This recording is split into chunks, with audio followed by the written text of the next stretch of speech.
সম্মানিত ভাইরা, বর্তমান সময়ে অনেক মানুষই হিংসা বিষয়টাকে অনেক সাধারণ মনে করেন, কিন্তু এই হিংসার বিষয় নিয়ে রাসূলুল্লাহ সাল্লাল্লাহু আলাইহি ওয়াসাল্লাম অনেক আগেই আমাদেরকে অনেক সতর্ক করেছেন।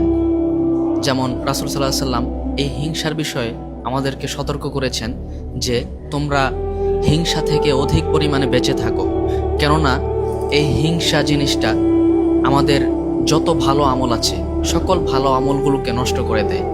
শুধু তাই নয়, এমনভাবে নষ্ট করে যেমনিভাবে আগুন একটা শুকনো কাঠকে পুড়িয়ে একদম ছাই বানিয়ে দেয়, ঠিক তেমনিভাবে আমাদের এই হিংসা অর্থাৎ একে অপরের ভালো দেখতে না পারা, এই জিনিসটা আমাদের যত রকমের ভালো আমলগুলো আছে সকল ভালো আমলগুলোকে ঠিক একইভাবে ছাই বানিয়ে দেয়।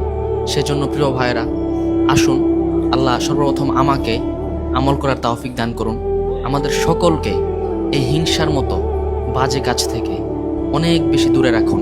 আল্লাহুম্মা আমিন।